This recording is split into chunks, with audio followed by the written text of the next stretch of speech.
ನಮಸ್ಕಾರ ಸ್ನೇಹಿತರೆ. ಇಂದಿನ ಈ ವಿಡಿಯೋದಲ್ಲಿ ಕುಂಭರಾಶಿಯ ಬಗ್ಗೆ ತಿಳಿದುಕೊಳ್ಳೋಣ.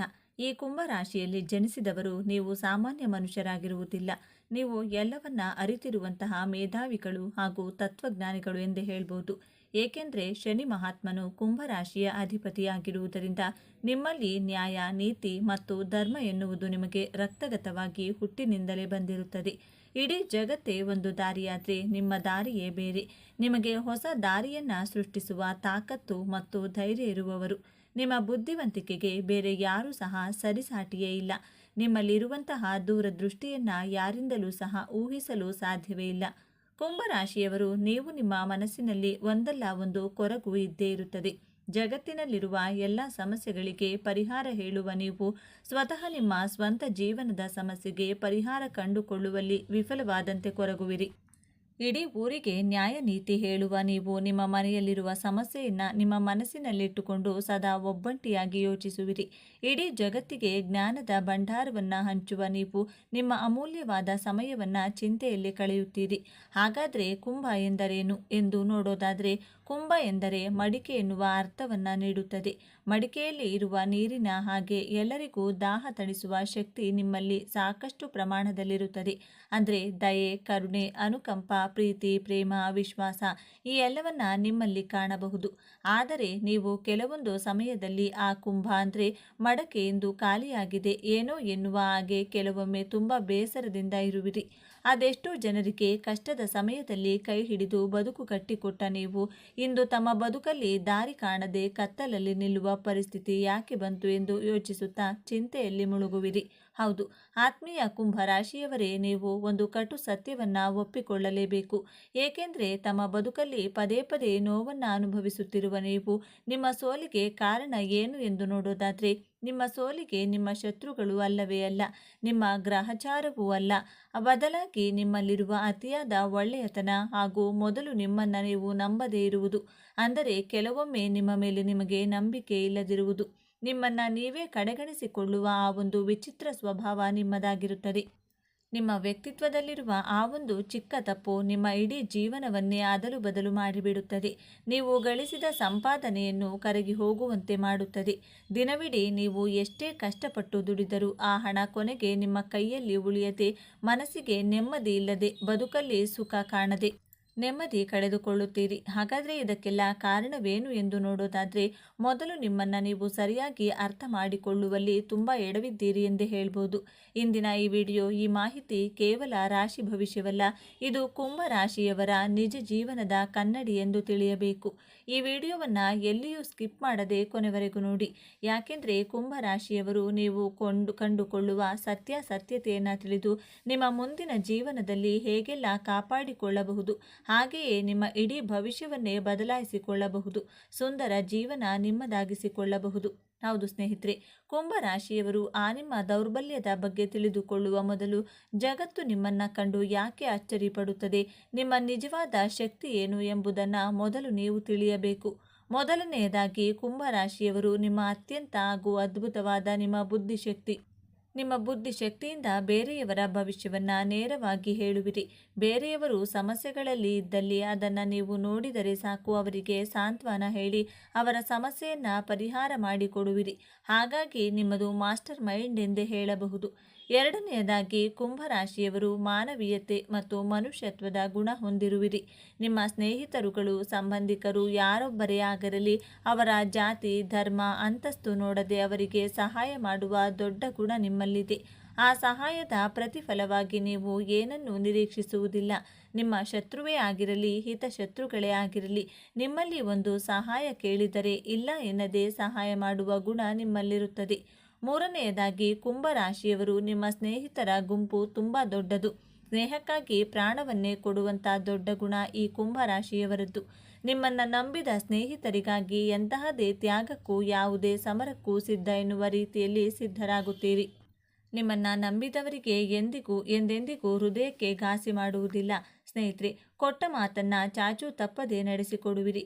ಆದರೂ ಇಷ್ಟೆಲ್ಲ ಒಳ್ಳೆಯ ಗುಣವಿದ್ದರೂ ಹಾಗೂ ದೈವದತ್ತವಾದ ಶಕ್ತಿ ಇದ್ದರೂ ಸಹ ಕುಂಭರಾಶಿಯವರು ನೀವು ಜೀವನದಲ್ಲಿ ಯಾಕೆ ಪದೇ ಪದೇ ಮೋಸ ಹೋಗುತ್ತಿದ್ದೀರಿ, ನಿಮ್ಮ ಜೀವನದ ಬದುಕನ್ನು ನರಕ ಮಾಡುತ್ತಿರುವ ಆ ದುರ್ಗುಣ ಯಾವುದು ಎಂದು ನೋಡೋದಾದರೆ ಅದೇ ನಿಮ್ಮ ಅತಿಯಾದ ಉದಾರತೆ ಮತ್ತು ಭಾವನೆಗಳನ್ನು ಮುಚ್ಚಿಡುವ ಸ್ವಭಾವ. ಕುಂಭರಾಶಿಯವರು ನೀವು ಜಗತ್ತಿಗೆ ಬೆಳಕು ನೀಡುವ ಸೂರ್ಯನಂತೆ ಬೇರೆಯವರಿಗಾಗಿ ಅವರ ಬದುಕಿಗಾಗಿ ಸೇವೆ ಹಾಗೂ ಸಹಾಯವನ್ನ ಮಾಡುತ್ತಾ ನಿಮ್ಮ ತನವನ್ನೇ ಮರೆತು ಮೇಣದ ಬತ್ತಿಯಂತೆ ಉರಿಯುತ್ತಾ ಕರಗುತ್ತಾ ಕೊನೆಗೆ ನಿಮ್ಮ ಅಸ್ತಿತ್ವವನ್ನೇ ಕಳೆದುಕೊಳ್ಳುವಿರಿ. ಜೀವನದಲ್ಲಿ ನೀವು ಮಾಡುವ ತುಂಬ ದೊಡ್ಡ ತಪ್ಪು ಏನೆಂದರೆ ಯೋಗ್ಯತೆಯನ್ನು ತಿಳಿಯದೆ ಸಹಾಯ ಮಾಡುವುದು. ಯಾರು ನಿಮ್ಮ ವಿಶ್ವಾಸಕ್ಕೆ ಹಾಗೂ ಸಹಾಯಕ್ಕೆ ಅರ್ಹರೋ ಅಂಥವರಿಗೆ ಮಾತ್ರ ಸಹಾಯ ಮಾಡಿ.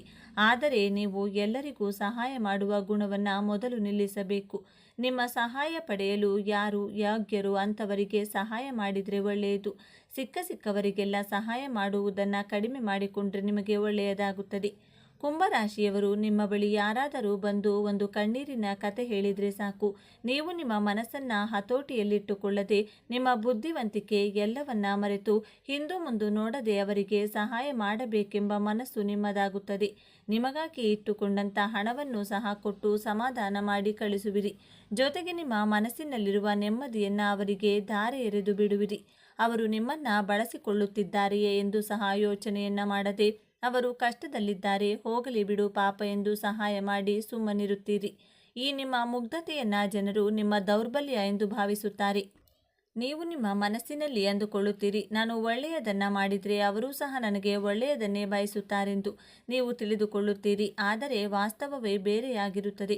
ಒಂದು ವೇಳೆ ನೀವು ಒಳ್ಳೆಯದನ್ನು ಮಾಡಲು ಬಯಸಿದರೆ ಅವರ ಬಗ್ಗೆ ನಿಖರವಾದ ಮಾಹಿತಿಯನ್ನು ಪಡೆದು ನಂತರ ಸಹಾಯ ಮಾಡಿ. ಹೌದು, ಈ ಕಲಿಯುಗದಲ್ಲಿ ಅತಿಯಾದ ಒಳ್ಳೆಯತನ ಕೂಡ ಒಂದು ರೀತಿಯ ಶಾಪವೇ ಆಗಿರುತ್ತದೆ. ಏಕೆಂದರೆ ಒಳ್ಳೆಯವರೇ ಬಹಳ ಬೇಗ ಮೋಸ ಹೋಗುವವರು ಇರುವವರೆಗೂ ಮೋಸ ಮಾಡುವವರು ಇದ್ದೇ ಇರುತ್ತಾರೆ. ಹಾಗಾಗಿ ಬಹಳ ಎಚ್ಚರಿಕೆಯಿಂದ ಇರಬೇಕಾಗುತ್ತದೆ. ನಿಮ್ಮ ಸುತ್ತಮುತ್ತ ಇರುವವರು ನಿಮ್ಮನ್ನು ಕಂಡಾಗ ನೀವು ತುಂಬ ಒಳ್ಳೆಯವರು ಹೊಗಳಿ ನಿಮ್ಮಿಂದ ಸಾಧ್ಯವಾದಷ್ಟು ಕೆಲಸ ಕಾರ್ಯಗಳನ್ನು ಮಾಡಿಸಿಕೊಂಡು ನಿಮ್ಮ ಕಷ್ಟದ ಸಮಯದಲ್ಲಿ ನೀವು ಸಹಾಯ ಕೇಳಿದರೆ ಇಲ್ಲ ನಾನು ಅಲ್ಲಿದ್ದೇನೆ ಇಲ್ಲಿದ್ದೇನೆ ಎಂದು ನೆಪ ಹೇಳಿ ಜಾರಿಕೊಳ್ಳುತ್ತಾರೆ. ಇಂತಹ ಅದೆಷ್ಟೋ ಅನುಭವಗಳು ಆಗಿದ್ದರೂ ಸಹ ನೀವು ಮಾತ್ರ ಪಾಠ ಕಲಿಯುವುದಿಲ್ಲ. ಕುಂಭರಾಶಿಯವರ ಮತ್ತೊಂದು ಕಹಿ ಸತ್ಯ ಏನೆಂದರೆ ನಿಮ್ಮ ಮನಸ್ಸಿನ ಭಾವನೆಗಳನ್ನು ಯಾರೊಂದಿಗೂ ಹಂಚಿಕೊಳ್ಳದೇ ಇರುವುದು. ನೀವು ಮನೆಯಿಂದ ಹೊರಗಡೆ ಬಂದಾಗ ಸ್ನೇಹಿತರ ಎಲ್ಲರ ಮುಂದೆ ನಗುನಗುತ್ತಾ ತುಂಬ ಖುಷಿಯಾಗಿ ತಮಾಷೆ ಮಾಡುತ್ತಾ ಜಾಲಿಯಾಗಿರುತ್ತೀರಿ. ಆದರೆ ನಿಮ್ಮ ಒಳಗೆ ಒಂದು ದೊಡ್ಡ ಅಗ್ನಿ ಪರ್ವತವೇ ಕುದಿಯುತ್ತಿರುತ್ತದೆ. ನನ್ನ ನೋವು ಹೇಳಿಕೊಂಡ್ರೆ ಯಾರಾದರೂ ಅಪಹಾಸ್ಯ ಮಾಡುತ್ತಾರೇನೋ, ನಾನು ಹೇಳುವುದು ಯಾರಿಗೂ ಅರ್ಥವಾಗುವುದಿಲ್ಲ, ನಾನೇಕೆ ಅವರಲ್ಲಿ ಹೇಳಿಕೊಳ್ಳಬೇಕು ಎನ್ನುವ ನಾಚಿಕೆ ಹಾಗೂ ಬೇಸರದ ಸಂಗತಿ ನಿಮ್ಮಲ್ಲಿದೆ. ಇದರಿಂದಾಗಿ ನೀವು ಮಾನಸಿಕವಾಗಿ ಕುಗ್ಗಿ ಹೋಗುವುದಲ್ಲದೆ ನರಕ ಅನುಭವಿಸುವಿರಿ.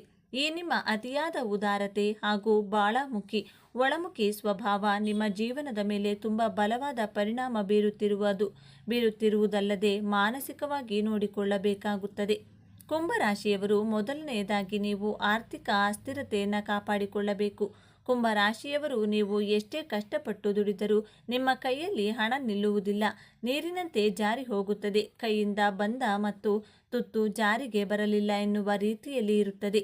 ನಿಮ್ಮ ಬಳಿ ಹಣ ನಿಲ್ಲದಿರಲು ಕಾರಣ ಏನೆಂದರೆ ನೀವು ಕಷ್ಟಪಟ್ಟು ದುಡಿದ ಹಣಕ್ಕೆ ನೀವೇ ಬೆಲೆ ಕೊಡುವುದಿಲ್ಲ. ನಿಮ್ಮ ಸಂಬಂಧಗಳಿಗೆ ಮತ್ತು ನಿಮ್ಮ ಸ್ನೇಹಿತನಿಗೂ ಅಥವಾ ಬೇರೆ ಯಾರಿಗಾದರೂ ಕಷ್ಟ ಇದೆ, ಸಾಲ ಬೇಕು ಎಂದು ಕೇಳಿದರೆ ನಿಮ್ಮ ಜೀವನದ ಭವಿಷ್ಯದ ಬಗ್ಗೆ ಸ್ವಲ್ಪವೂ ಯೋಚಿಸದೆ ಅವರಿಗೆ ಹಣವನ್ನು ಕೊಟ್ಟು ಬಿಡುವಿರಿ. ನೀವು ಅವರಿಗೆ ಕೊಟ್ಟ ಸಾಲವನ್ನು ವಾಪಸ್ ಕೇಳಲು ಸಹ ಹಿಂಜರಿಯುವಿರಿ. ಕೇಳದೇ ಇದ್ದರೆ ಹಣ ವಾಪಸ್ ಬರುವುದಿಲ್ಲ, ಆದರೆ ಕೇಳಲು ನಿಮಗೆ ಮುಜುಗರ, ಸಂಕೋಚ, ನಾಚಿಕೆ ಎಲ್ಲವೂ ಕೂಡ ಒಮ್ಮೆಗೆ ಆವರಿಸಿ ಬಿಡುತ್ತದೆ. ನಮ್ಮ ಸಂಬಂಧ ಸಾಲಾಗುತ್ತದೆ ಎನ್ನುವ ಭಾವನೆಯಿಂದ ಕೊಟ್ಟ ಹಣವನ್ನು ಕೇಳದೆ ನಿಮ್ಮ ಕಷ್ಟಕ್ಕೆ ಬೇರೆಯವರ ಹತ್ತಿರ ಬಡ್ಡಿಗೆ ಹಣ ಪಡೆದು ಸಾಲಗಾರರಾಗುತ್ತೀರಿ. ಹಾಗಾಗಿ ಆದಷ್ಟು ವ್ಯವಹಾರದಲ್ಲಿ ಕಟ್ಟುನಿಟ್ಟಿನ ಕ್ರಮಗಳನ್ನು ಕೈಗೊಳ್ಳಬೇಕು. ಎರಡನೆಯದಾಗಿ ಕಾಡುವ ಒಂಟಿತನ. ಕುಂಭರಾಶಿಯವರು ನೀವು ಎಲ್ಲರಿಗೂ ಎಲ್ಲ ಸಮಯದಲ್ಲೂ ಸಹಾಯ ಮಾಡುವ ಗುಣವನ್ನು ಹೊಂದಿರುವಿರಿ. ಆದರೆ ನಿಮಗೆ ಕಷ್ಟ ಬಂದರೆ ಯಾರೂ ಬರುವುದಿಲ್ಲ ನಿಮ್ಮ ಕಷ್ಟದ ಸಮಯದ. ಎರಡನೆಯದಾಗಿ ಕಾಡುವ ಒಂಟಿತನ. ಕುಂಭರಾಶಿಯವರು ನೀವು ಎಲ್ಲರಿಗೂ ಎಲ್ಲ ಸಮಯದಲ್ಲೂ ಸಹಾಯ ಮಾಡುವ ಗುಣವನ್ನು ಹೊಂದಿರುವಿರಿ. ಆದರೆ ನಿಮಗೆ ಕಷ್ಟ ಬಂದರೆ ಯಾರೂ ಬರುವುದಿಲ್ಲ. ನಿಮ್ಮ ಕಷ್ಟದ ಸಮಯದಲ್ಲಿ ಸಹಾಯ ಮಾಡದೇ ಇದ್ದರೂ ಪರವಾಗಿಲ್ಲ, ಆದರೆ ಮನುಷ್ಯತ್ವ ಇಟ್ಟುಕೊಂಡು ನಿಮ್ಮ ಕಣ್ಣೀರು ಒರೆಸುವ ಒಬ್ಬ ವ್ಯಕ್ತಿಯು ನಿಮ್ಮ ಜೊತೆ ಇರುವುದಿಲ್ಲ. ಆ ಸಮಯದಲ್ಲಿ ನೀವು ಒಬ್ಬರೇ ಯೋಚನೆ ಮಾಡುತ್ತಾ, ನಾನು ಅವರಿವರ ಕಷ್ಟಕ್ಕೆ ಏನೆಲ್ಲ ಮಾಡಿದೆ, ಎಷ್ಟೆಲ್ಲ ಸಹಾಯ ಮಾಡಿದೆ, ಆದರೆ ಇಂದು ನನ್ನ ಕಷ್ಟಕ್ಕೆ ಯಾರೂ ಸಹ ಸ್ಪಂದಿಸಲಿಲ್ಲ ಎಂಬ ಕೊರಗು, ಪಶ್ಚಾತ್ತಾಪ ನಿಮ್ಮನ್ನು ಸದಾ ಕಾಡುತ್ತದೆ, ನಿಮ್ಮ ನಂಬಿಕೆಯನ್ನು ಕೊಲ್ಲುತ್ತದೆ. ಹಾಗಾಗಿ ಸಹಾಯವನ್ನು ಯೋಗ್ಯರಿಗಷ್ಟೇ ಮಾಡಿ.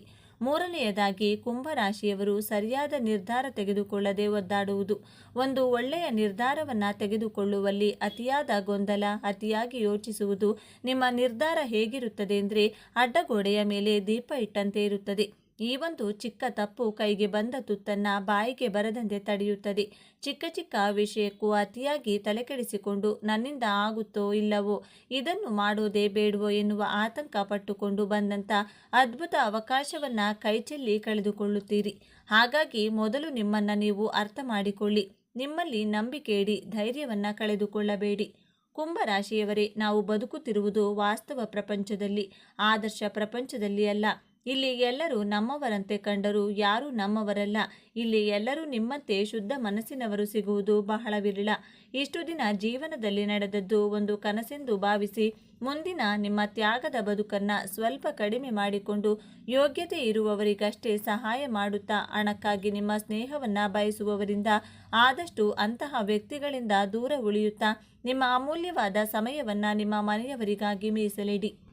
ಕುಂಭರಾಶಿಯವರು, ನೀವು ಜೀವನದಲ್ಲಿ ಗೆಲ್ಲಬೇಕು, ಗೆದ್ದು ತೋರಿಸಬೇಕು, ನೆಮ್ಮದಿಯ ಜೀವನ ನಿಮ್ಮದಾಗಬೇಕು ಹಾಗೂ ಶನಿಯ ಕೃಪೆ ನಿಮಗೆ ಲಭಿಸಬೇಕು. ಹಾಗಾದರೆ ಇಂದಿನಿಂದಲೇ ನಿಮ್ಮ ಜೀವನದ ಈ 3 ಬದಲಾವಣೆಗಳನ್ನು ಮಾಡಿಕೊಳ್ಳಿ. ಕುಂಭರಾಶಿಯವರು, ಮೊದಲನೆಯದಾಗಿ ಇಲ್ಲ ಎಂದು ಹೇಳುವುದನ್ನು ಕಲಿಯಿರಿ. ಯಾರೇ ಆಗಲಿ ನಿಮ್ಮ ಬಳಿ ಬಂದು ಸಹಾಯ ಕೇಳಿದರೆ, ಈಗ ನನ್ನ ಬಳಿ ಇಲ್ಲ, ಸ್ವಲ್ಪ ಸಮಯ ಕೊಡಿ ಎಂದು ಹೇಳಿ ಕಳುಹಿಸಿ. ಅವರು ಪದೇ ಪದೇ ಬಂದರೂ ಇದೇ ಮಾತನ್ನು ಹೇಳಿ, ಆಗ ಅವರು ಸುಮ್ಮನಾಗಿ ಬೇರೆ ಕಡೆ ಹೋಗುತ್ತಾರೆ. ಏಕೆಂದರೆ ನಿಮ್ಮ ದುಡ್ಡನ್ನು ಕೊಟ್ಟು ಅವರು ವಾಪಸ್ ಕೊಡುವವರೆಗೂ ಅವರಿಂದ ಅಲೆಯೋ ಪರಿಸ್ಥಿತಿ ತಪ್ಪುತ್ತದೆ, ಜೊತೆಗೆ ನೆಮ್ಮದಿ ಸಿಗುತ್ತದೆ. ಬೀಸು ದೊಣ್ಣೆಯಿಂದ ತಪ್ಪಿಸಿಕೊಂಡ್ರೆ 100 ವರ್ಷ ಆಯಸ್ಸು. ಈ ಒಂದು ಗಾದೆಯ ಮಾತನ್ನು ಅನುಸರಿಸಬೇಕು. ಒಬ್ಬರಿಗೊಬ್ಬರು ಸಹಾಯ ಮಾಡಿದರೆ ನಮಗೆ ಹೊರೆಯಾಗಬಾರದು. ಹಾಗಾಗಿ ಮೊದಲು ನೀವು ನಿಮ್ಮ ಸಮಯ ಮತ್ತು ನೀವು ಕಷ್ಟಪಟ್ಟು ದುಡಿದ ಹಣಕ್ಕೆ ಬೆಲೆಯನ್ನು ಕೊಡಿ. ಯಾಕೆಂದರೆ ನೀವು ಸಹಾಯ ಮಾಡಿದ್ದನ್ನು ಯಾರೂ ನೆನಪಿಸಿಕೊಳ್ಳುವುದಿಲ್ಲ. ಸುಲಭವಾಗಿ ಸಿಗುವ ವಸ್ತುವಿಗೆ ಪ್ರಪಂಚದಲ್ಲಿ ಯಾವತ್ತೂ ಬೆಲೆ ಇರುವುದಿಲ್ಲ. ಹಾಗೆಯೇ ಸುಲಭವಾಗಿ ಸಿಗುವ ಮನುಷ್ಯನಿಗೂ ಬೆಲೆ ಇರುವುದಿಲ್ಲ. ಕುಂಭರಾಶಿಯವರು, ನೀವು ನಿಮ್ಮ ಜೀವನದಲ್ಲಿ ಕೆಲವು ಬದಲಾವಣೆಗಳನ್ನು ಮಾಡಿಕೊಳ್ಳದೇ ಇದ್ದರೆ ಜನರು ನಿಮ್ಮನ್ನು ಮೆಟ್ಟಿಲುಗಳನ್ನು ಬಳಸುವ ರೀತಿಯಲ್ಲಿ ಬಳಸಿಕೊಳ್ಳುತ್ತಾರೆ. ಆದಷ್ಟು ವ್ಯವಹಾರದಲ್ಲಿ ಕಟ್ಟುನಿಟ್ಟಿನ ಕ್ರಮಗಳನ್ನು ಕೈಗೊಳ್ಳಿ. ಯಾವುದಕ್ಕೂ ಬೇಗ ಮರುಳಾಗಬೇಡಿ. ಎರಡನೆಯದಾಗಿ, ಕುಂಭರಾಶಿಯವರು ನಿಮ್ಮ ಭಾವನೆಗಳನ್ನು ಹೊರಹಾಕುವುದನ್ನು ಕಲಿಯಿರಿ. ನಿಮ್ಮ ಹೃದಯ ಕಲ್ಲು ಬಂಡೆಯಲ್ಲ. ನಿಮಗೂ ಒಳ್ಳೆಯ ಮನಸ್ಸಿದೆ, ನಿಮಗೂ ನೋವಾಗುತ್ತದೆ. ಬೇರೆಯವರ ಪ್ರೀತಿಯನ್ನು ನೀವು ಒಳ್ಳೆಯ ಮನಸ್ಸಿನಿಂದ ಸ್ವೀಕರಿಸುವಿರೋ ಅದೇ ರೀತಿಯಾಗಿ ನಿಮಗೂ ಪ್ರೀತಿ ವಾಪಸ್ ಸಿಗಬೇಕೆಂದು ವ್ಯಕ್ತಪಡಿಸಿ. ಯಾಕೆಂದರೆ ಯಾವುದೇ ಆಗಲಿ 2 ಕಡೆಯಿಂದ ಆದರೆ ತುಂಬಾ ಒಳ್ಳೆಯದು. ಒಂದು ಕೈಯಿಂದ ಚಪ್ಪಾಳೆ ತಟ್ಟಲು ಸಾಧ್ಯವಿಲ್ಲ. ಹಾಗಾಗಿ ನಿಮ್ಮ ಕಷ್ಟ ಸುಖವನ್ನು ಆದಷ್ಟು ನಂಬಿಕಸ್ಥರ ಹತ್ತಿರ ಹೇಳಿ. ಆದಷ್ಟು ಯಾವುದೋ ಒಂದು ವಿಷಯವನ್ನು ಮನಸ್ಸಿನಲ್ಲಿಟ್ಟುಕೊಂಡು ಒಬ್ಬರೇ ಯೋಚನೆ ಮಾಡಿ ನೋವು ಪಡುವ ಬದಲು ಆತ್ಮೀಯರಲ್ಲಿ ಹಂಚಿಕೊಂಡು ಮನಸ್ಸಿನ ಭಾರ ಸ್ವಲ್ಪ ಇಳಿಸಿದರೆ ಮಾತ್ರ ನೀವು ಹೊಸ ಆಲೋಚನೆಗಳನ್ನು ಮಾಡಲು ಸಾಧ್ಯವಾಗುತ್ತದೆ. ಸಾಧ್ಯವಾದಷ್ಟು ಒಂಟಿತನ ಎಂಬ ಗುಹೆಯಿಂದ ಹೊರಬನ್ನಿ. 4 ಗೋಡೆಗಳ ಮಧ್ಯೆ ಇರುವಾಗಲೇ ಪದೇ ಪದೇ ತಲೆಯಲ್ಲಿರುವ ವಿಷಯ ಕಾಡುತ್ತದೆ, ನೆಮ್ಮದಿಯನ್ನು ಕೆಡಿಸುತ್ತದೆ. ಹೊರಗಡೆ ಬಂದು ನಿಮಗೆ ನಂಬಿಕೆ ಇರುವವರಲ್ಲಿ ಹಂಚಿಕೊಳ್ಳಿ. ಮೂರನೆಯದಾಗಿ, ಕುಂಭರಾಶಿಯವರು ಸಲಹೆ ಮತ್ತು ಸಹಾಯವನ್ನು ಆದಷ್ಟು ಕಡಿಮೆ ಮಾಡಿ. ಹೌದು, ಯಾರಾದರೂ ಸಹಾಯ ಕೇಳಿಕೊಂಡು ಬಂದಾಗ ಮೊದಲು ವಾಸ್ತವವನ್ನು ತಿಳಿದುಕೊಳ್ಳಿ, ಆನಂತರ ಸ್ವಲ್ಪ ಉತ್ತರಿಸಿ. ಆತುರವನ್ನು ಪಡಬೇಡಿ, ಯೋಚನೆ ಮಾಡಿ ನೀವು ಸಹಾಯ ಮಾಡಿ.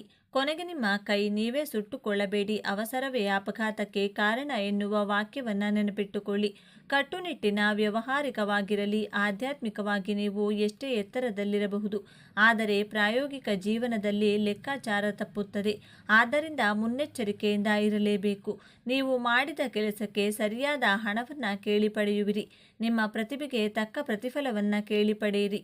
ಯಾರೊಬ್ಬರಿಗೂ ಸಹ ನೀವು ಉಚಿತವಾಗಿ ಸಲಹೆಯನ್ನು ಕೊಡಬೇಡಿ. ಯಾರಾದರೂ ಬಂದು ನಿಮಗೆ ತೊಂದರೆ ಇದೆ, ಏನು ಮಾಡೋದು ಗೊತ್ತಾಗ್ತಾ ಇಲ್ಲ ಎಂದು ಕೇಳಿದರೆ ನೀವು ಉಚಿತವಾಗಿ ಸಲಹೆ ಕೊಟ್ಟು ದಾರಿ ತೋರಿಸಿದರೆ ಅದಕ್ಕೆ ಬೆಲೆ ಇರುವುದಿಲ್ಲ.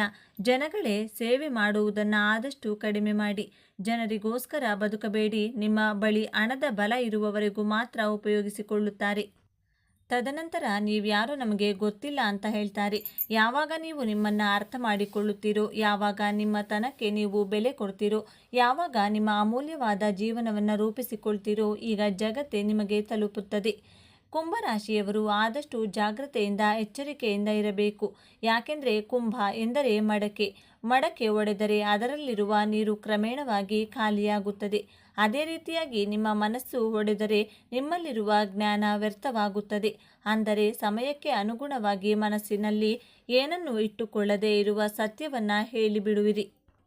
ಕುಂಭರಾಶಿಯವರು ನೀವು ಅಳಲು ಹುಟ್ಟಿದವರಲ್ಲ, ಅಳಿಸಲು. ಕುಂಭರಾಶಿಯವರು ನೀವು ಅಳಲು ಹುಟ್ಟಿದವರಲ್ಲ, ಆಳಲು ಹುಟ್ಟಿದವರು. ಬೇರೊಬ್ಬರಿಗೆ ಒಳ್ಳೆಯ ಮನಸ್ಸಿನಿಂದ ಸಹಾಯ ಮಾಡಿ ಅವರ ಏಳಿಗೆಯನ್ನು ನೋಡಿ ಸಂತೋಷ ಪಡುವಿರಿ. ಆದರೆ ಸಹಾಯ ಪಡೆದವರೇ ನಿಮ್ಮನ್ನು ಅಳುವಂತೆ ಮಾಡಿ ಹೋಗುತ್ತಾರೆ. ಹಾಗಾಗಿ ದಯೆ, ಕರುಣೆ ಸ್ವಲ್ಪ ಕಡಿಮೆ ಮಾಡಿಕೊಂಡ್ರೆ ಒಳ್ಳೆಯದು.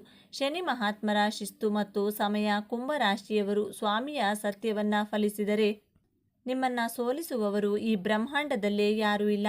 ಹಾಗಾಗಿ ಶನಿಮಾತ್ಮ ಸ್ವಾಮಿಯ ಆಶೀರ್ವಾದದೊಂದಿಗೆ ಕುಂಭರಾಶಿಯವರು ಇಂದಿನಿಂದಲೇ ನಿಮ್ಮ ಜೀವನದಲ್ಲಿ ಆದಷ್ಟು ಒಳ್ಳೆಯ ಬೆಳವಣಿಗೆಗಳನ್ನು ರೂಢಿಸಿಕೊಳ್ಳಿ. ದಾನ, ಧರ್ಮ, ದಯೆ, ಕರುಣೆ, ಪ್ರೀತಿ, ವಿಶ್ವಾಸವನ್ನು ದೌರ್ಬಲ್ಯವನ್ನಾಗಿ ಮಾಡಿಕೊಳ್ಳಬೇಡಿ. ನಿಮ್ಮ ಸಹಾಯವನ್ನು ನೆನಪಿಟ್ಟುಕೊಳ್ಳುವ ನಿಸ್ವಾರ್ಥಿಗಳಿಗೆ ಮಾತ್ರ ಸಹಾಯ ಮಾಡಿ. ಸ್ವಾರ್ಥಿಗಳನ್ನು ನಿಮ್ಮ ಜೀವನದಲ್ಲಿ ಹತ್ತಿರಕ್ಕೂ ಸಹ ಇಟ್ಟುಕೊಳ್ಳಬೇಡಿ. ನಿಮ್ಮ ಸಂಸಾರದ ಬಗ್ಗೆ ಗಮನ ಹರಿಸಿ. ನಿಮ್ಮ ಅಮೂಲ್ಯವಾದ ಕನಸುಗಳ ಕಡೆಗೆ ಹೆಚ್ಚು ಗಮನ ಕೊಡಿ. ನಿಮ್ಮ ಹೃದಯಕ್ಕೆ ಹತ್ತಿರ ಇರುವವರ ಬಗ್ಗೆ ಪ್ರೀತಿಯಿಂದ ಮಾತನಾಡಿ. ನಿಮ್ಮಲ್ಲಿರುವ ಜ್ಞಾನ ಹೊಸ ಹೊಸ ಆಲೋಚನೆಗಳಿಂದ ಹೊಸ ಅಧ್ಯಾಯವನ್ನೇ ಬರೆಯಬಹುದು. ಒಳ್ಳೆಯ ಆಲೋಚನೆ ಮತ್ತು ಆಸಕ್ತಿ ಜಗತ್ತನ್ನೇ ಬದಲಾಯಿಸುವ ಶಕ್ತಿಯನ್ನು ಹೊಂದಿದೆ. ಕುಂಭರಾಶಿಯವರು ನಿಮ್ಮ ಹಳೆಯ ಎಲ್ಲ ನೋವುಗಳನ್ನು ಮರೆತು ಹೊಸ ಆಲೋಚನೆಯೊಂದಿಗೆ ಧೈರ್ಯದಿಂದ ಮುನ್ನುಗ್ಗಿ. ಪ್ರತಿಯೊಂದರಲ್ಲೂ ಗೆಲುವು ನಿಮ್ಮದಾಗಲಿದೆ ಎಂದು ಹಾರೈಸುತ್ತೇನೆ. ನಿಮ್ಮ ಯಶಸ್ಸು ಹೇಗಿರಬೇಕು ಅಂದರೆ, ನಿಮ್ಮನ್ನು ಕಡೆಗಣಿಸಿದವರೇ ನೀವೇ ಬೇಕು ಎಂದು ಹಂಬಲಿಸಬೇಕು. ನಿಮ್ಮ ಬರುವಿಕೆಗಾಗಿ ಕಾಯುತ್ತಾ ನಿಂತಿರಬೇಕು. ನೀವೇ ಅವರಿಗೆ ಸ್ಫೂರ್ತಿಯಾಗಿರಬೇಕು. ಸರಿ ಸ್ನೇಹಿತರೆ, ಈ ಮಾಹಿತಿಯು ನಿಮಗೆ ಇಷ್ಟವಾಗಿದೆ ಎಂದು ನಾನು ಭಾವಿಸ್ತೇನೆ. ಕುಂಭರಾಶಿಯವರು ನಿಮ್ಮ ಅನಿಸಿಕೆ, ಅಭಿಪ್ರಾಯಗಳನ್ನು ತಪ್ಪದೇ ಕಮೆಂಟ್ ಮಾಡಿ ತಿಳಿಸಿ. ಎಲ್ಲರೂ ಓಂ ಶ್ರೀ ಶನೇಶ್ವರ ಸ್ವಾಮಿಯೇ ನಮಃ ಎಂದು ಕಮೆಂಟ್ ಮಾಡಿ. ಈ ಮಾಹಿತಿಯನ್ನು ಲೈಕ್ ಮಾಡಿ, ಶೇರ್ ಮಾಡಿ. ನಮ್ಮ ಚಾನಲ್ಗೆ ಈಗಲೇ ಸಬ್ಸ್ಕ್ರೈಬ್ ಮಾಡಿಕೊಳ್ಳಿ. ಎಲ್ಲರಿಗೂ ಒಳ್ಳೆಯದಾಗಲಿ. ಸರ್ವೇ ಜನ ಸುಖಿನೋ. ಸ್ನೇಹಿತರೆ, ವೈದಿಕ ಜ್ಯೋತಿಷ್ಯ ಶಾಸ್ತ್ರದ ಪ್ರಕಾರ ಕುಂಭರಾಶಿಯ ರಾಶಿಚಕ್ರದಲ್ಲಿ ಜನಿಸಿರುವಂಥ ಜನರು ತಮ್ಮ ಜೀವನದಲ್ಲಿ ಸಾಕಷ್ಟು ಪಾಸಿಟಿವ್ ಲೈಫ್ ಸ್ಟೈಲನ್ನು ಹೊಂದಿರುತ್ತಾರೆ ಹಾಗೂ ಸಂತೋಷವಾಗಿರುತ್ತಾರೆ. ತಮ್ಮ ಜೀವನದಲ್ಲಿ ಅವರು ಪ್ರಾಮಾಣಿಕರಾಗಿರುತ್ತಾರೆ ಹಾಗೂ ಬೇರೆಯವರಿಗೆ ಬೇಸರ ತರುವಂತಹ ಯಾವುದೇ ರೀತಿಯ ಕೆಲಸವನ್ನು ಮಾಡುವುದಕ್ಕೆ ಹೋಗುವುದಿಲ್ಲ. ಜ್ಯೋತಿಷ್ಯ ಶಾಸ್ತ್ರದ ಪ್ರಕಾರ ಅವರನ್ನು ಬಳಲಿ ಬಂದವರಿಗೆ ನೀರು ಕೊಡುವಂತಹ ಮನಸ್ಸಿನ ಜನರು ಎಂಬುದಾಗಿ ಕರೆಯಲಾಗುತ್ತದೆ. ಜಗತ್ತಿಗೆ ಒಂದು ಒಳ್ಳೆ ಬದಲಾವಣೆ ತರಬೇಕು ಎನ್ನುವಂಥ ಮನೋಭಾವವನ್ನು ಹೊಂದಿರುವವರು. ಇನ್ನು ಒಬ್ಬ ಮನುಷ್ಯನ ಮನೋಭಾವನೆ ಯಾವ ರೀತಿ ಇರುತ್ತದೆ ಎಂದು ಆತ ಇರುವಂತಹ ಪರಿಸ್ಥಿತಿ ಹಾಗೂ ಆತ ಎಲ್ಲಿದ್ದಾನೆ ಎನ್ನುವುದರ ಮೇಲೆ ನಿರ್ಧಾರವಾಗುತ್ತದೆ. ಇನ್ನು ಕೆಲವರು ತಮ್ಮ ಗುಣಲಕ್ಷಣಗಳನ್ನು ಪಬ್ಲಿಕ್ನಲ್ಲಿ ತೋರಿಸಿಕೊಳ್ತಾರೆ, ಇನ್ನು ಕೆಲವರು ತೋರಿಸಿಕೊಳ್ಳೋದಿಲ್ಲ. ಅದೇ ರೀತಿಯಲ್ಲಿ ಇವತ್ತಿನ ವಿಡಿಯೋ ಮೂಲಕ ಕುಂಭರಾಶಿಯವರ ಬಗ್ಗೆ ಯಾರಿಗೂ ತಿಳಿಯದೇ ಇರುವಂತಹ ರಹಸ್ಯಮಯ ವಿಚಾರಗಳ ಬಗ್ಗೆ ನಿಮಗೆ ಹೇಳೋದಕ್ಕೆ ಹೊರಟಿದ್ದೇವೆ. ಪಬ್ಲಿಕ್ನಲ್ಲಿ ಮುಚ್ಚಿಟ್ಟುಕೊಂಡು ಕುಂಭರಾಶಿಯವರು ಹೊಂದಿರುವಂಥ ಗುಣಲಕ್ಷಣಗಳು ಯಾವುವು ಅನ್ನೋದನ್ನು ತಿಳಿಯೋಣ ಬನ್ನಿ. ಅದಕ್ಕೂ ಮುಂಚೆ ನೀವಿನ್ನು ಚಾನಲ್ಗೆ ಸಬ್ಸ್ಕ್ರೈಬ್ ಆಗಿಲ್ಲ ಅಂದರೆ ಈಗಲೇ ಸಬ್ಸ್ಕ್ರೈಬ್ ಆಗಿ. ಹಾಗೆ ವಿಡಿಯೋಗೆ ಲೈಕ್ ಮಾಡಿ, ವಿಡಿಯೋ ಸ್ಕಿಪ್ ಮಾಡದೆ ಕೊನೆ ತನಕ ನೋಡಿ. 12 ರಾಶಿ ಚಕ್ರಗಳ ಪಟ್ಟಿಯಲ್ಲಿ 11ನೇ ರಾಶಿ ಕುಂಭರಾಶಿ. ವಿಚಿತ್ರ ಸ್ವಭಾವಗಳನ್ನು ಹೊಂದಿದೆ. ಜೀವನದಲ್ಲಿ ಅಪಾಯವನ್ನು ಎದುರಿಸದಿದ್ದರೆ ಅದೊಂದು ಜೀವನವೇ ಎಂದು ಚಿಂತಿಸುವ, ಸದಾ ನೈಜತೆಯನ್ನೇ ಬಯಸುವ ಹಾಗೂ ನೈಜವಾಗಿಯೇ ಇರುವ, ಸ್ವತಂತ್ರ ಇಲ್ಲದ ಬದುಕನ್ನು ಇವರು ಊಹಿಸುವುದೂ ಇಲ್ಲ. ಪ್ರೀತಿಯ ವಿಚಾರಕ್ಕೆ ಬಂದರೆ ಇಷ್ಟಪಟ್ಟರೆ ಎಂದಿಗೂ ಬಿಡದ, ಇಷ್ಟ ಆಗದೇ ಇದ್ದರೆ ಎಂದಿಗೂ ನಿಮ್ಮ ಕಡೆ ತಿರುಗಿಯೂ ನೋಡದ ಅತಿ ವಿಶಿಷ್ಟ ಗುಣಾವಗುಣಗಳನ್ನು ಹೊಂದಿರುವ ರಾಶಿಚಕ್ರ ಕುಂಭರಾಶಿ. ಸಾಮಾನ್ಯವಾಗಿ ಕುಂಭರಾಶಿಯವರು ತಮ್ಮ ಮನಸ್ಸಿನಲ್ಲಿರುವಂಥ ಭಾವನೆಗಳನ್ನು ಯಾವತ್ತೂ ಕೂಡ ಜನರ ಮುಂದೆ ತೋರಿಸಿಕೊಳ್ಳುವುದಕ್ಕೆ ಹೋಗಲ್ಲ. ಆದರೆ ವೈದಿಕ ಜ್ಯೋತಿಷ್ಯ ಶಾಸ್ತ್ರದ ಪ್ರಕಾರ ಅವರ ಗುಣಲಕ್ಷಣಗಳ ಬಗ್ಗೆ ಮಾತನಾಡೋದಾದರೆ ಕುಂಭರಾಶಿಯವರು ಸಂಪೂರ್ಣವಾಗಿ ಭಾವನಾತ್ಮಕ ಜೀವಿಗಳಾಗಿರುತ್ತಾರೆ. ಆದರೆ ಅದನ್ನು ಎಲ್ಲರ ಮುಂದೆ ತೋರಿಸಿಕೊಡುವುದಕ್ಕೆ ಹೋಗೋದಿಲ್ಲ. ಯಾಕಂದರೆ ಕೆಲವೊಮ್ಮೆ ಜನರು ಅವರನ್ನು ವೀಕ್ ಎಂಬುದಾಗಿ ಭಾವಿಸಿಕೊಳ್ಳಬಹುದು ಎನ್ನುವುದು ಅವರ ಅಭಿಪ್ರಾಯವಾಗಿರುತ್ತದೆ. ಕುಂಭರಾಶಿಯವರಿಗೆ ಎಷ್ಟು ಭಾವನಾತ್ಮಕವಾಗಿ ಎಮೋಷ್ನಲ್ ಆಗಿರ್ತಾರೆ ಅಂದರೆ ಒಂದು ಚಿಕ್ಕ ಘಟನೆ ಕೂಡ ಅವರನ್ನು ಮನಸ್ಸಿನಲ್ಲಿ ಬೇಸರ ಮಾಡುವಂತೆ ಮಾಡಬಹುದು. ಅಷ್ಟರ ಮಟ್ಟಿಗೆ ಭಾವನಾತ್ಮಕ ಜೀವಿಗಳಾಗಿ ಕುಂಭರಾಶಿಯವರು ನಿಜ ಜೀವನದಲ್ಲಿ ಇರುತ್ತಾರೆ. ಇಂತಹ ಅತ್ಯಂತ ಸೂಕ್ಷ್ಮ ಹಾಗೂ ಎಮೋಷ್ನಲ್ ಲೈಫನ್ನು ನೀವು ಅವರು ಹೊರಗಿನವರಿಗೆ ತೋರಿಸುವುದಕ್ಕೆ ಹೋಗುವುದಿಲ್ಲ. ಕೇವಲ ಇದರ ಬಗ್ಗೆ ಅವರ ಅತ್ಯಂತ ಆಪ್ತ ಸ್ನೇಹಿತರು ಹಾಗೂ ಕುಟುಂಬಸ್ಥರಿಗೆ ಮಾತ್ರ ತಿಳಿದಿರುತ್ತದೆ. ಕುಂಭರಾಶಿಯವರ ಬಾಲ್ಯ ಜೀವನದ ಬಗ್ಗೆ ನೋಡೋಣ. ಕುಂಭರಾಶಿಯವರು ಚಿಕ್ಕವರಿದ್ದಾಗಲೇ ಹಠ ಮಾಡಿಕೊಳ್ಳುವುದು, ಕೋಪ ಮಾಡಿಕೊಳ್ಳುವುದು ಈ ರೀತಿ ಇರ್ತಾರೆ. ಆದರೆ ತುಂಬ ಬ್ಯಾಲೆನ್ಸ್ಡ್ ಆಗಿರ್ತಾರೆ. ಕುಂಭರಾಶಿಯ ಮಕ್ಕಳು ತನ್ನ ತಂದೆ ತಾಯಿಗೆ ಹೆಚ್ಚು ತೊಂದರೆಗಳನ್ನು ಕೊಡುವುದಿಲ್ಲ. ಬೇರೆ ಮಕ್ಕಳ ಹಾಗೆ ವಿಪರೀತ ಅಳುವುದು, ವಿಪರೀತ ಅದು ಬೇಕು ಇದು ಬೇಕು ಅಂತ ಹೇಳುವುದಿಲ್ಲ. ತುಂಬ ಅಳೋದು ಇಲ್ಲ. ಪ್ರೀತಿಯಿಂದ ಹೇಳಿದರೆ ಅವರಿಗೆ ಅರ್ಥವಾಗುವ ರೀತಿಯಲ್ಲಿ ಸಂತೈಸಿದರೆ ತುಂಬ ಸೈಲೆಂಟ್ ಆಗಿರುತ್ತಾರೆ. ಕುಂಭರಾಶಿಯ ಮಕ್ಕಳುಗಳು ತುಂಬ ಆತ್ಮವಿಶ್ವಾಸದಿಂದ ಕೂಡಿರುತ್ತಾರೆ. ಆದರೆ ಒಂದು ಕಡೆ ಕೂತ್ಕೊಳ್ಳುವುದಿಲ್ಲ. ಇವರಿಗೆ ತನ್ನ ತಂದೆ ತಾಯಿಯ ಇಂಪಾರ್ಟೆನ್ಸ್ ಬೇಕು. ಇವೆಲ್ಲವನ್ನ ನಿರೀಕ್ಷೆ ಮಾಡ್ತಾರೆ. ಕುಂಭರಾಶಿಯ ಮಕ್ಕಳು ಪ್ರೀತಿಯಿಂದ ಹೇಳಿದರೆ ಯಾವ ಮಾತನ್ನಾದರೂ ಕೇಳ್ತಾರೆ. ಕುಂಭರಾಶಿಯವರು ತನ್ನ ಶೈಕ್ಷಣಿಕ ವಿಚಾರದಲ್ಲಿ, ಓದುವುದರಲ್ಲಿ, ಬರೆಯುವುದರಲ್ಲಿ, ಸ್ಪೋರ್ಟ್ಸ್ ಆಕ್ಟಿವಿಟಿಯಲ್ಲಿ ಯಾವಾಗಲೂ ಮುಂದಿರ್ತಾರೆ. ಇದರಿಂದಾಗಿ ಇವರ ಶಿಕ್ಷಕರು ಇವರನ್ನು ಹೆಚ್ಚು ಇಷ್ಟಪಡುತ್ತಾರೆ. ಇವರ ಫ್ರೆಂಡ್ಸ್ ಅಷ್ಟೇ ಇವರನ್ನು ತುಂಬ ಇಷ್ಟಪಡುತ್ತಾರೆ. ಇವರಲ್ಲಿ ಓದುವ ಕಲೆ ಪವರ್ ತುಂಬ ಚೆನ್ನಾಗಿರುತ್ತದೆ. ಇವರ ಬಾಡಿ ಲ್ಯಾಂಗ್ವೇಜಿಂದ ಎಲ್ಲರನ್ನೂ ತನ್ನ ಕಡೆ ಆಕರ್ಷಿಸುತ್ತಾರೆ. 13 ವರ್ಷದವರಾಗಿದ್ದರೂ 20 ವರ್ಷದವರಿಗೆ ಇರುವಷ್ಟು ಮೆಚುರಿಟಿ ಲೆವೆಲ್ ಇವರಲ್ಲಿ ಕಾಣಬಹುದು. ಚಿಕ್ಕ ವಯಸ್ಸಿನಿಂದಲೇ ಜ್ಞಾನವನ್ನು ಗಳಿಸುತ್ತಾರೆ. ತನ್ನ ಜ್ಞಾನವಂತ ಮಾತುಗಳಿಂದ ಎಲ್ಲರಿಗೂ ಪ್ರಿಯವಾದಂತಹ ವಿದ್ಯಾರ್ಥಿಯಾಗಿರುತ್ತಾರೆ. ಕುಂಭರಾಶಿಯವರ ಯೌವನಾವಸ್ಥೆ ಬಗ್ಗೆ ನೋಡೋಣ. ಕುಂಭರಾಶಿಯವರು ತನ್ನ ಯೌವನಾವಸ್ಥೆಯಲ್ಲಿ ನ್ಯಾಯಪ್ರಿಯರಾಗಿರುತ್ತಾರೆ. ಯಾರಾದರೂ ಸಂಕಷ್ಟದಲ್ಲಿ ಅಂತ ಗೊತ್ತಾದರೆ ಅವರಿಗೆ ಸಹಾಯವನ್ನು ಮಾಡಲು ಮುಂದಾಗ್ತಾರೆ. ಆದರೆ ತನ್ನ 16ನೇ ವಯಸ್ಸಿನವರಿದ್ದಾಗ ಬಹಳ ಆಲೋಚನೆಗಳನ್ನು ಮಾಡ್ತಾ ಇರ್ತಾರೆ. ಡಿಪ್ರೆಷನ್ಗೆ ಒಳಗಾಗ್ತಾರೆ. ಪ್ರೀತಿಯ ಕಾರಣಕ್ಕೆ, ಕೆಲಸದ ವಿಚಾರಕ್ಕೆ ತುಂಬ ಓವರ್ ಥಿಂಕ್ ಮಾಡ್ತಾನೆ ಇರ್ತಾರೆ. ಹಿತಮಿತವಾದ ಸ್ನೇಹಿತರಿರುತ್ತಾರೆ. ಕುಂಭರಾಶಿಯವರಿಗೆ ಯಾರ ಜೊತೆ ಸ್ನೇಹ ಮಾಡುತ್ತಾರೋ ಅವರ ಜೊತೆ ತುಂಬ ಗುಡ್ ಫ್ರೆಂಡ್ ಆಗಿ ನಡೆದುಕೊಳ್ತಾರೆ. ಪ್ರಾಕ್ಟಿಕಲ್ ಆಗಿ ಥಿಂಕ್ ಮಾಡ್ತಾರೆ. ಟ್ರಿಪ್ಗೆ ಹೋಗಲು ತುಂಬ ಇಷ್ಟಪಡ್ತಾರೆ. ಟೆಕ್ನಿಕಲ್ ನಾಲೆಡ್ಜ್ ಬಗ್ಗೆ, ಸ್ಪೋರ್ಟ್ಸ್ ಬಗ್ಗೆ ಹೆಚ್ಚು ಇಂಟ್ರೆಸ್ಟನ್ನು ತೋರಿಸ್ತಾರೆ. ಕಾಂಪಿಟೇಷನ್ನಲ್ಲಿ ಪಾರ್ಟಿಸಿಪೇಟ್ ಮಾಡ್ತಾರೆ. ಬಹಳ ಬುದ್ಧಿವಂತಿಕೆಯಿಂದ ಕೆಲಸ ಕಾರ್ಯಗಳನ್ನು ಮಾಡ್ತಾರೆ. ಕುಂಭರಾಶಿಯವರು ಬೇರೆಯವರಿಗೆ, ತನ್ನ ಸ್ನೇಹಿತರಿಗೆ ಸಲಹೆಗಳನ್ನು ಕೊಡ್ತಾರೆ. ತುಂಬ ಶೋ ಆಫ್ ಮಾಡೋಕ್ಕೆ ಹೋಗಲ್ಲ. ಗುಂಪಿನಲ್ಲಿ ಹೆಚ್ಚು ಬೆರೆಯಲು ಇಷ್ಟಪಡುವುದಿಲ್ಲ. ತುಂಬ ಲಿಮಿಟೆಡ್ ಮತ್ತು ಸೆಲೆಕ್ಟಿವ್ ಫ್ರೆಂಡ್ಸ್ ಜೊತೆ ಮಾತ್ರ ಬೆರೆಯುವುದಕ್ಕೆ ಇಷ್ಟಪಡುತ್ತಾರೆ. ತನಗೆ ಮ್ಯಾಚ್ ಆಗುವಂತಹ ಸ್ನೇಹಿತರ ಜೊತೆ ಬೆರೆಯಲು ಟ್ರಿಪ್ ಹೋಗೋದಕ್ಕೆ ಇಷ್ಟಪಡ್ತಾರೆ. ಆದರೆ 24 ಗಂಟೆಗಳಲ್ಲಿ ತನಗೋಸ್ಕರ 1 ಗಂಟೆಯ ಕಾಲ ತನ್ನ ಜೊತೆ ತಾನೇ ಕಳೆಯಲು ಇಷ್ಟಪಡುತ್ತಾರೆ. ಆ ಸಮಯವನ್ನು ತನ್ನ ಜ್ಞಾನ, ಕೌಶಲ್ಯ ಅಭಿವೃದ್ಧಿಗೆ ಸದುಪಯೋಗಪಡಿಸಿಕೊಳ್ಳುತ್ತಾರೆ. ಕುಂಭರಾಶಿಯವರ ವೃದ್ಧಾಪ್ಯ ಜೀವನದ ಬಗ್ಗೆ ನೋಡೋಣ. ಕುಂಭರಾಶಿಯವರಿಗೆ ವಯಸ್ಸಾಗ್ತಾ ಇದ್ದಂತೆ ಹೆಚ್ಚು ಹಠ ಮಾಡೋದು, ಕೋಪ ಮಾಡಿಕೊಳ್ಳೋದು ಈ ರೀತಿ ಮಾಡ್ತಾರೆ. ತನ್ನ ಮನಸ್ಸಿನಲ್ಲಿ ಏನು ಅಂದುಕೊಂಡಿದ್ದಾರೋ ಅದನ್ನೇ ಮಾಡೋದು. ಇವರು ಯಾರು ಬೇಡ ಅಂದರೂ ಏನೇ ಹೇಳಿದರೂ ಕೇಳೋಲ್ಲ. ಇವರ ಮನಸ್ಸಿನ ಇಚ್ಛೆಯಂತೆ ಇವರು ನಡೆದುಕೊಳ್ತಾ ಇರ್ತಾರೆ. ಈ ಕೋಪ, ಹಠದ ಸ್ವಭಾವದಿಂದ BP ಹೆಚ್ಚಾಗಬಹುದು. ಕುಂಭರಾಶಿ ವಾತ ಪ್ರಕೃತಿಯವರಾಗಿರುವುದರಿಂದ ವಯಸ್ಸಾದ ನಂತರ ಕಾಲುಗಳಲ್ಲಿ ನೋವು, ಜಾಯಿಂಟ್ ಪೇನ್ಸ್ ಈ ರೀತಿ ಸಮಸ್ಯೆಗಳನ್ನು ಫೇಸ್ ಮಾಡಬೇಕಾಗುತ್ತೆ. ಡೈಜೆಷನ್ ತೊಂದರೆಗಳು ಬರುತ್ತವೆ. ಇವರಿಗೆ ತುಂಬ ಸ್ಪಿರಿಚುಯಲ್ ಆಗಿರ್ತಾರೆ. ವಯಸ್ಸಾಗ್ತಾ ಇದ್ದಂತೆ ಕುಂಭರಾಶಿಯವರು ವೃದ್ಧಾಪ್ಯದಲ್ಲಿ ಹೆಚ್ಚು ಮಾತನಾಡುವುದರಿಂದ ಇವರ ಮಾತನ್ನು ಕೇಳಿಸಿಕೊಂಡವರು ಫ್ರಸ್ಟ್ರೇಷನ್ ಮಾಡಿಕೊಳ್ತಾ ಇರ್ತಾರೆ. ಕುಂಭರಾಶಿಯವರು ವೃದ್ಧಾಪ್ಯದಲ್ಲಿ ಚಿಕ್ಕ ಮಕ್ಕಳ ರೀತಿ ಹಠ ಮಾಡೋದು ಹಾಗೂ ಚಿಕ್ಕ ಮಕ್ಕಳ ಜೊತೆ ಹೆಚ್ಚು ಬೆರೆಯಲು ಇಷ್ಟಪಡ್ತಾರೆ. ಚಿಕ್ಕ ಚಿಕ್ಕ ಮಕ್ಕಳನ್ನು ಹೆಚ್ಚು ಪ್ರೀತಿ ಮಾಡ್ತಾರೆ. ಆಧ್ಯಾತ್ಮದ ಕಡೆ ಹೆಚ್ಚು ಒಲವನ್ನು ತೋರಿಸ್ತಾ ಇರ್ತಾರೆ. ಧಾರ್ಮಿಕ ಪುಸ್ತಕಗಳನ್ನು ಓದುವಂತಹ ಅಭ್ಯಾಸವನ್ನು ಬೆಳೆಸಿಕೊಳ್ತಾರೆ. ಕುಂಭರಾಶಿಯವರ ಮಕ್ಕಳ ಬಗ್ಗೆ ನೋಡೋಣ. ನಿಮ್ಮ ಮಕ್ಕಳು ತುಂಬ ಬುದ್ಧಿವಂತರು, ಚಂಚಲ ಸ್ವಭಾವದವರು, ಒಂದು ಕಡೆ ಕೂತುಕೊಳ್ಳುವುದಿಲ್ಲ, ತುಂಬ ಚುರುಕು ಸ್ವಭಾವ, ಆತುರ ಸ್ವಭಾವದವರು, ಟೆಕ್ನಿಕಲ್ ನಾಲೆಡ್ಜ್, ಮಾರ್ಕೆಟಿಂಗ್ ನಾಲೆಡ್ಜ್ಗಳನ್ನು ತಿಳಿದುಕೊಂಡಿರುತ್ತಾರೆ. ಕುಂಭರಾಶಿಯವರ ಮಕ್ಕಳು ದೊಡ್ಡವರಾದರೂ ಚಿಕ್ಕ ಮಕ್ಕಳ ರೀತಿ ಆಟ ಆಡಲು ಇಷ್ಟಪಡುತ್ತಾರೆ. ಕಮ್ಯುನಿಕೇಷನ್ ಫೀಲ್ಡಲ್ಲಿರ್ತಾರೆ. ಪೊಲಿಟಿಕಲ್ ಫೀಲ್ಡಲ್ಲಿ ತುಂಬ ಇಂಟ್ರೆಸ್ಟನ್ನು ಇಟ್ಕೊಂಡಿರ್ತಾರೆ. ಜೀವನದಲ್ಲಿ ಹೊಸ ಹೊಸ ವಿಚಾರಗಳನ್ನು ತಿಳಿದುಕೊಳ್ಳಲು ಕಲಿಯಲು ತುಂಬ ಕುತೂಹಲಕಾರಿಯಾಗಿರುತ್ತಾರೆ. ನಿಮ್ಮ ಮಕ್ಕಳು ಕುಂಭರಾಶಿಯವರ ಮಕ್ಕಳು ತನ್ನ ತಂದೆ ತಾಯಿಯ ಮಾತಿಗೆ ಗೌರವವನ್ನು ಕೊಡುತ್ತಾರೆ. ಒಂದಕ್ಕಿಂತ ಹೆಚ್ಚಿನ ಭಾಷೆಗಳನ್ನು ಕಲಿತು ಮಾತನಾಡುವಂತಹ ಕಲೆ ಉಳ್ಳವರು.